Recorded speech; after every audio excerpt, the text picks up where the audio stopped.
All right, yeah, we're gonna go to Shadowcraft. I'm so sad right now for Shadowcraft. Yeah, like obviously, it's like this card's amazing in grinding matchups. All right, Shadowcraft. 1 play point, 1/1. Fanfare, give an allied follower ability to ignore ward. This card's great for aggressive aggro decks. Get through ward with on a body instead of a stupid two play point spell. So this is much better than that. And it has nice art, super cute. Is aggro shadow still gonna be a thing? I don't know. Is like maybe combo storm shadow kind of thing be a thing? I don't know. Yeah, you can play with the tyrant to get through ward. I still find tyrant a little awkward to do because you have to ping them down for a little bit first and then set up the combo with tyrant. There's a lot of things you need to do for it to work. Yeah, definitely. If you can make your Shadow Reaper grow a bit and they play a ward, you can just slap this down and hit them for a big chunk. Probably not gonna be that great in Take Two because they don't really want to be ignoring ward unless like really late game. But 1 for 1, it's not. It's like bad, but not like. It's pretty bad actually. It's better than drafting the spell version of this though. Yeah, it's better than Theory Form. Yeah, it's straight up better. So it's like, if you want to compare, if you had to draft one or the other, you definitely draft this. But of course, it's bronze, I don't silver.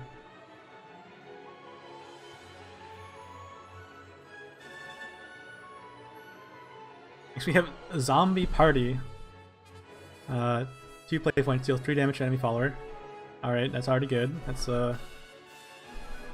actually a little bit above average for removal.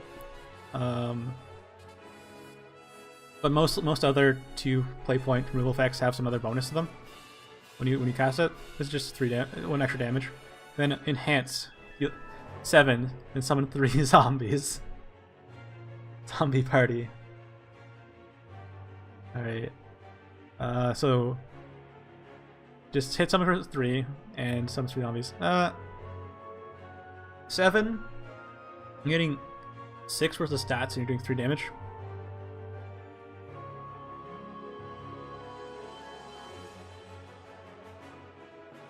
Not bad. Pretty good in Take Two. I'll pick this up in Take Two all the time.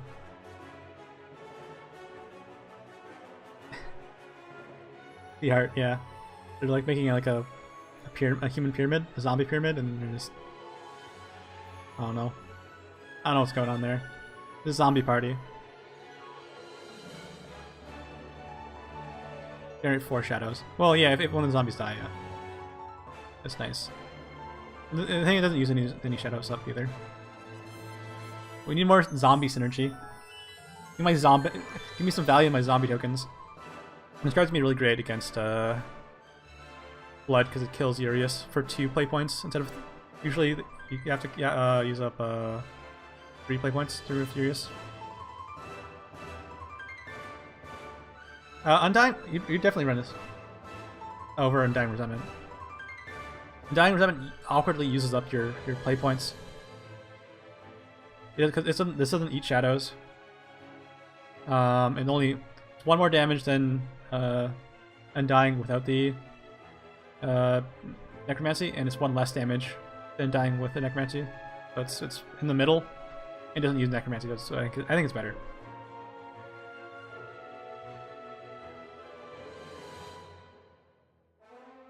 Yeah, because usually 3 damage is enough to kill every 3 drop in the game, right?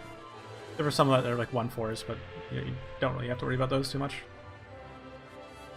Need the zombie, the goblin zombie. God, that evolve hurt. So average stats for a 3 drop. So it's nice that the health has more health than the attack. At end of your turn, use Necromancy 4, gain +2/+2. That's really powerful, but it also depends on how much you rely on your Necromancy.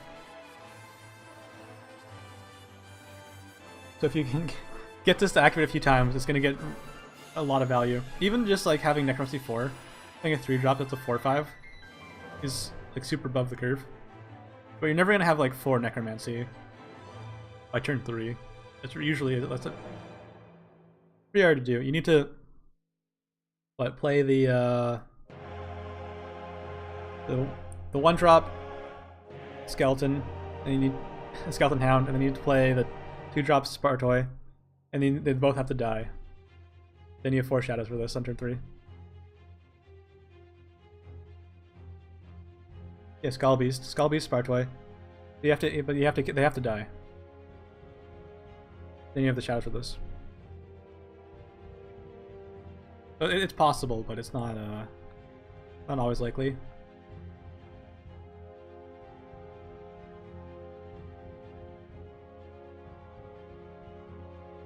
Take 2 is good. They're just really good because it has the stats you want for a 3-drop and gets a lot of value if you have Necromancy. Because you're gonna be a lot of time in take 2. You just have a bunch of Necromancies stacked up. I mean, a lot of shadows stacked up because you're not really spending on anything. And this is a good outlet to spend all your Necromancers on.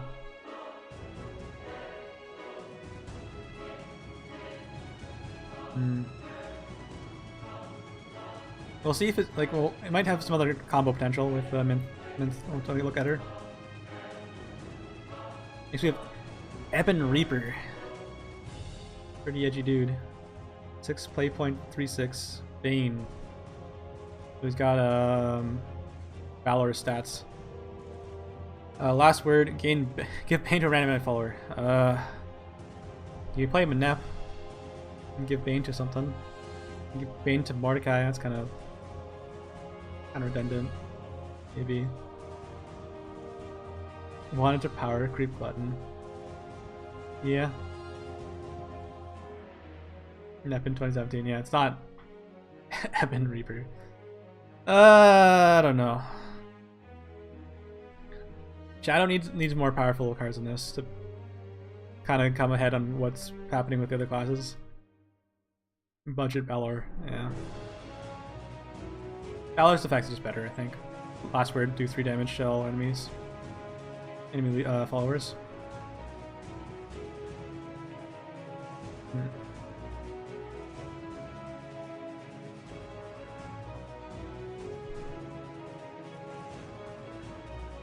Yeah, 6 is pretty important. It's you wouldn't usually use Death Breath in. You wouldn't run this in a Nep deck because it's just not good enough effect to be worth it. But you don't even run Valor in that deck usually. So it's definitely not worth it. Take 2 is fine. Like has good health, has Bane, so it's gonna be killing a few things. That's good. Luna ability intensifies, yeah. Active Grave Desecration. At the end of your opponent's turn, use Necromancy 4, summon a zombie. So it's nice at the end of your opponent's turn, because that means they don't have an opportunity to kill it. It gets to attack before they kill it. Also, if like, let's say you have like 3 shadows and you have a thing on board, they kill that one thing on board. You have the extra shadow to get in Necromancy 4. You get a zombie. You can attack with a zombie on your turn, which is nice. The only problem is you're playing an amulet that has the potential of just doing nothing. Might be good in take 2 because, like I said, you're probably gonna be sitting a lot of shadows. You need an outlet to spend them on. We're not getting enough. They're not giving us cards that generate shadows. They're just like, here's cards that use shadows. I hope you have enough. But you probably won't have enough. Because you don't want to play Spartoys, like the different Spartoys, because they usually suck. Yeah. A take 2 card, pretty much. Midnight Haunt Time, yeah. Sure. Now we have the good old 3 play point 1/1 Prince Catacomb. Fanfare, do nothing. Okay, good. Give all allied followers last word, summon a skeleton. So if your board's empty, this card is like the absolute worst piece of garbage you could ever play. if you have one thing on board, he's like 3 play points 2/2? Okay, he gives it to himself, right? No, right? He gives it himself, so he does get his skeleton. If you have another thing on board, then he's kind of like a Bone Chimera. With 2 things on board, he's a little better than Bone Chimera.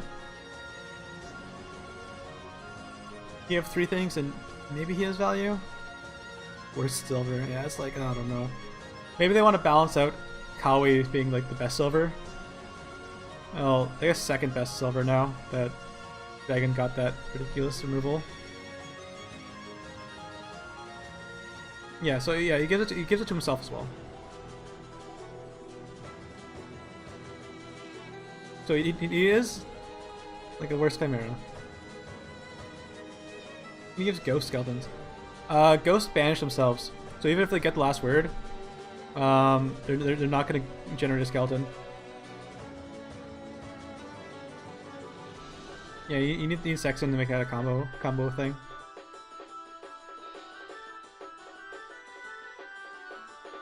So you need to have Sexton on board, summon some ghosts, play this, and then you get skeletons off the ghosts. That's pretty good.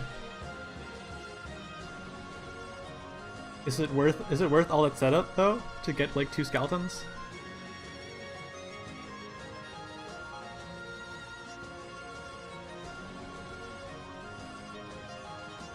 They should just made him like a 2/2.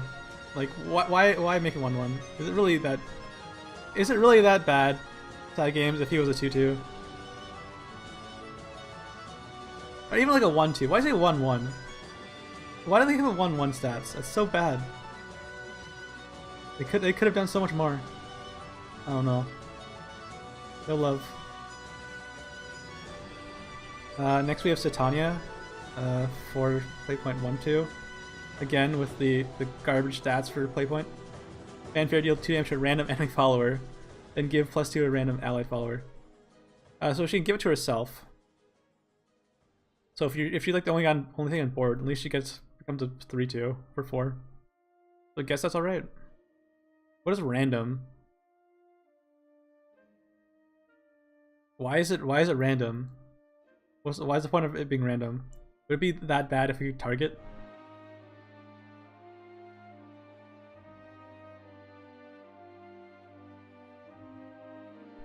Like why is it random?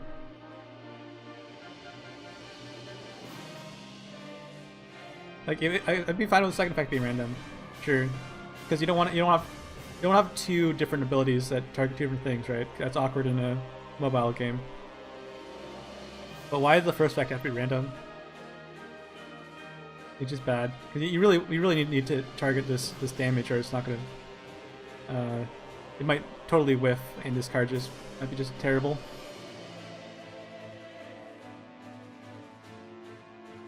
Also, most other cards that are like, I'm statting it at a 3/2 right now because of its second ability. Most other cards that do this kind of damage effect actually have the regular stats of a 4-drop, so like a 3/4. So if this was like a 1/4 that had this random effect, maybe. Why give it 2 health when you compare it to other 4-drops that have like some kind of evolve or removal attached to them? Overcosted elf. Yeah, like, why? Why side games? Why do you do this? If you... It might be okay in Take 2, but that's because you have to use what you get in Take 2.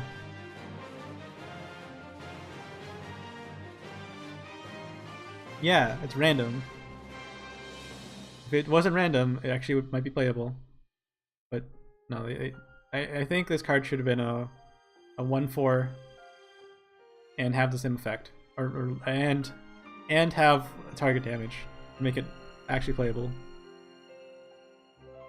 This is an enemy follower. Yeah, if it was a Hearthstone card, it would be your everything, right? Shadow is probably going to be bottom tier from what we've seen, but who knows? Some miracles might happen. 5 play point, 4/5. Dolor Blade Warrior. Ban Fairish, one allied follower and give it +2/+2. Give it follower +2/+2. Okay, this is like... This card's good. This card, like so far, out of the cards we've seen, this is the card that actually is good. Because you want to destroy allied followers most of the time because of Lurching Corpse and Attendant and Hell's Unleasher. Those are the kind of cards you want to kill off yourself. And you get a bunch of stats. Those are 6, 7 that potentially give you an upside of killing something. It was actually good.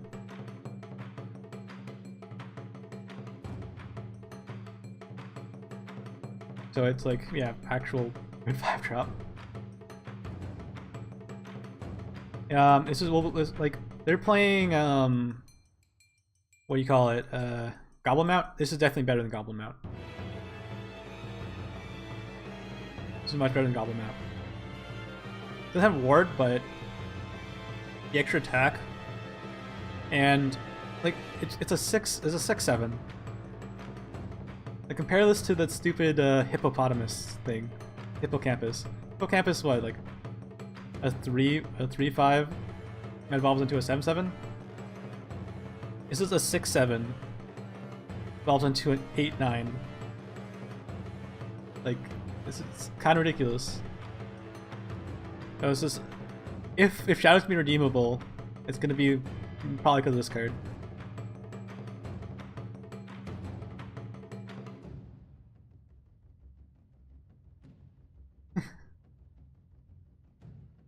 Alright. Counters Albarn Curve, yeah, it smashes him. So if your opponent has a reason to remove your Attendant of Night, it's not because of Erd, it's because of this guy. Or the Dream. Attendant of Night, Erd, and then kill off your second Attendant Night with this guy. It was whack, yeah. Pretty good. Also, yeah, take 2, definitely pick up. Even if you don't play him, if you don't have something board, he's still playable, right? He still has the right stats for his cost. Next we have another really cute card. 2 play point, 2/2. Little Soul Squasher. Necromancy 4, destroy enemy follower. Good card. This card's really good. Oh, Evolve follower. Ah, damn it. Fuck. Can't read. Okay. It's fine. It's more situational, but I think it's still gonna be stable.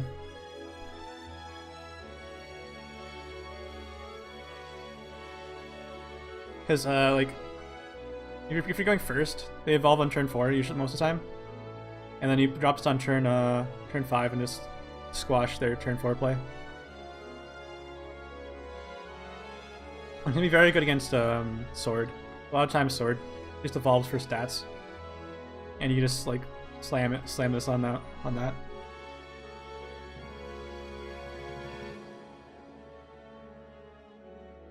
Yeah, wash their soul.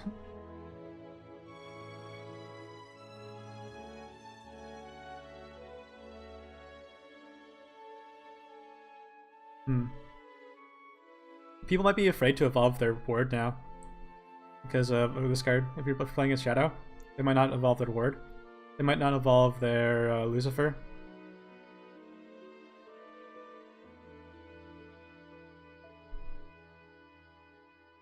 I think it just doesn't kill Bahamut because Bahamut usually never evolves.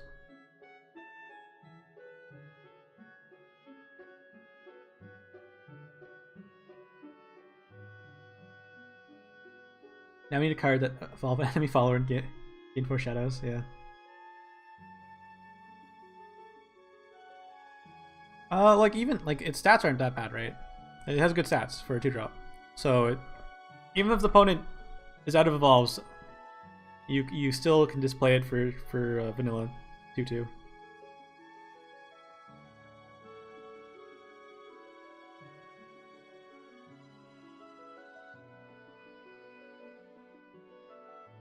It's fucking awful.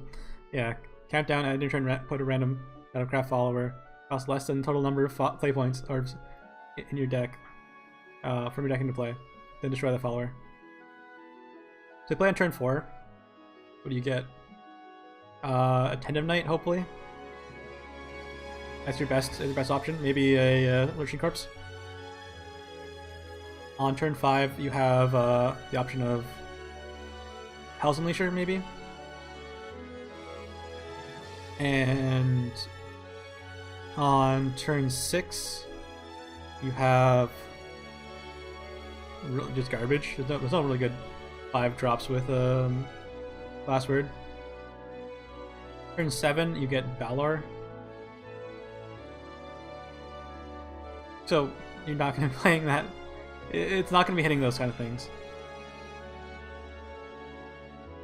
On turn 8, you get Kawi randomly. And turn 9, maybe you get Mordecai. It's like there's no good 9 drop, is there? Turn 8, you get Kawi.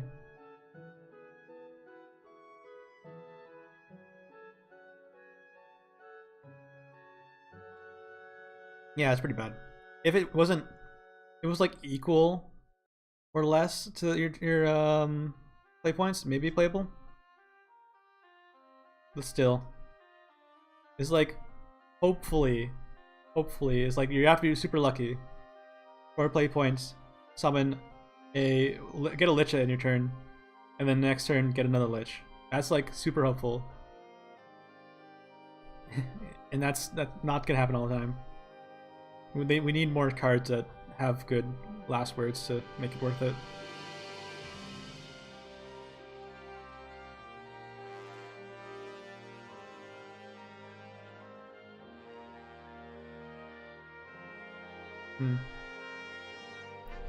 Yeah, you can build your deck around just summoning Liches and Lurching Corpses off of this, but that sounds pretty bad.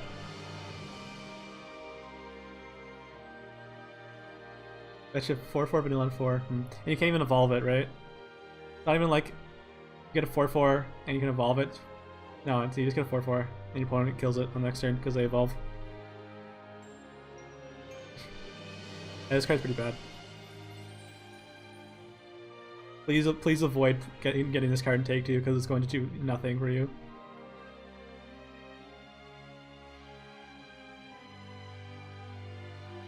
Next we have Immortal Thane. Get a bunch of whites. Okay, so 7 play points, 4/4, and 4/5. But you get 2 2/1s that are whenever somebody else dies, they ping the opponent for 1 damage. And last words, put a White King in your hand. Change cost 0. White King is a 3/4 for 5. That's word. It gives plus. I guess it's good +1 or something. I think it's Bane. +1 Bane or something like that. For some number of shadows, I think 4 shadows. Yeah, Kawi's better. When would you want the whites?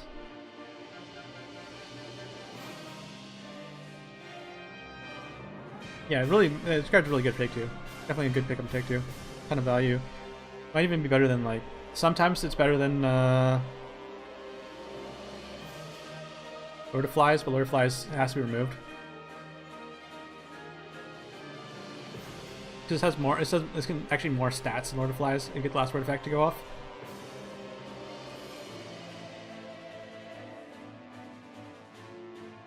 It's a 4-play. It's a 4-play 3/4. Okay, I thought it was 5. So it doesn't really matter because it's gonna cost 0 anyways for you. So it's gonna be 0 play point 3/4. And if you have 4 shadows, I think say 4/5 with Bane, which is actually pretty good for 0.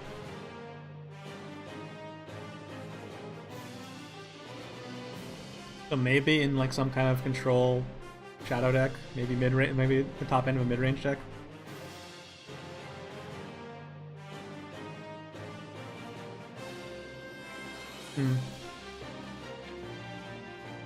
Not worth, yeah.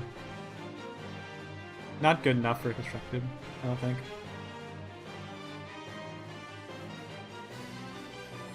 I hope when it summons the whites, it summons on both sides. That'd be cool. But it probably doesn't. Probably summons to the right of it.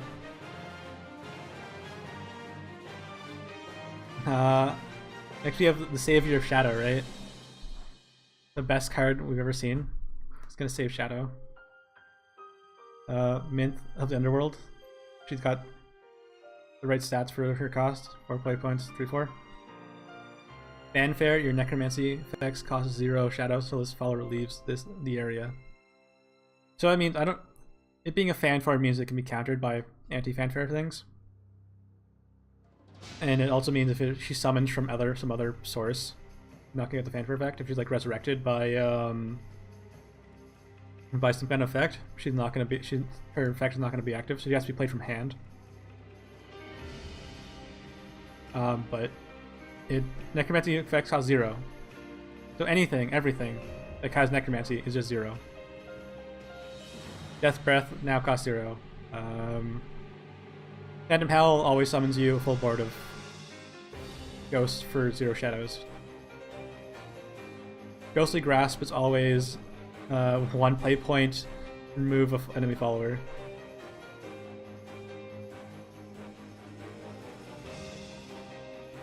Yeah, so you can use actually turn 5 you can play it on with Grasp. This and Tyrant, yeah. Tyrant will that's a turn 10 combo. Tyrant will cost 20 shadows, but it it'll be a 13/13. Even the Grasp is actually a thing.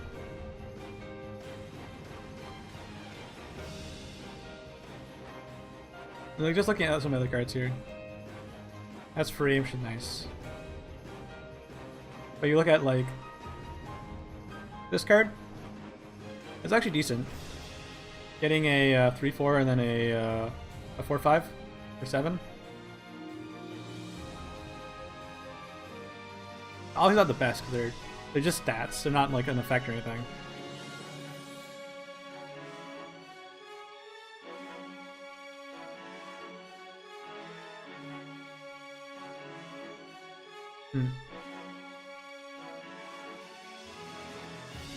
Yeah. Competitive Spirit. We'll get to that card. Yeah, like it has so much potential. We'll see. We'll have to see though. It's probably gonna go into a control shadow build. Maybe mid range.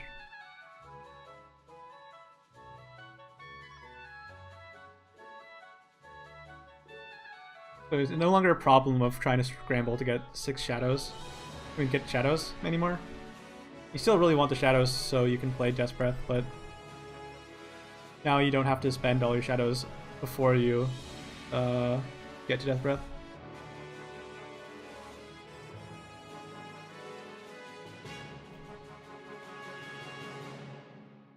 I guess all I have to say about it.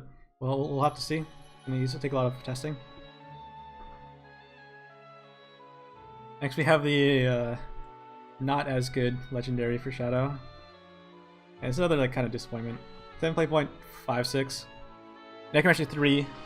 Summon a zombie and you repeat this until your area is full. So you can get 4 zombies for the cheap cost of 12 necromancy. That's not that cheap. It's gonna be pretty costly to get this. Get the zombies out there. Then you give all other ally followers +2 attack and rush until end turn. So it doesn't just affect the zombies. Even if you have stuff on board already, you could get the +2 attack, which is nice.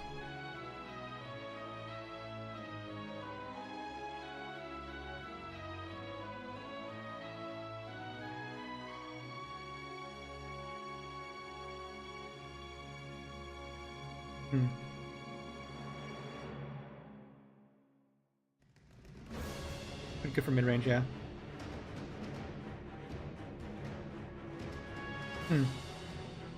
Giving +2 to all the flame rats, yeah. Actually, no. What you're saying makes me rethink about him. He actually seems okay, right?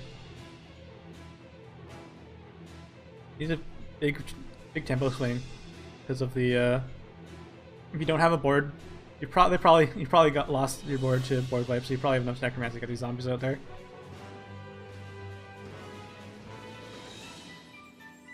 And they become 4/2s with rush, so you can remove a few things. And if you already have a board, you can use this to push some damage in. Yeah, it's good. I think when I first read it, it only gave the when I first read it, I thought it only gave the +2 and rush to the zombies, but it actually gives it to everything. So it's actually not bad. Yeah, it does sound familiar. Slight sounds of a flute in the background.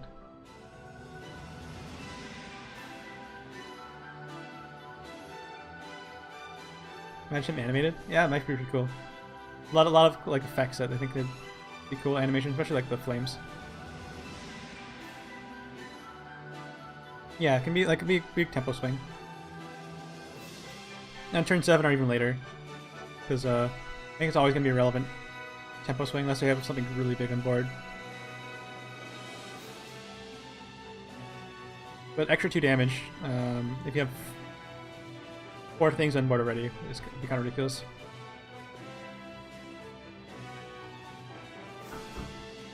Yeah, Hellblade Dragon are for 4/3s. Didn't want to say that because I wouldn't want to ruin it. Alright, I think that's a shadow. That's they got some okay stuff. Still don't think it's good enough though. All the counters to the last word.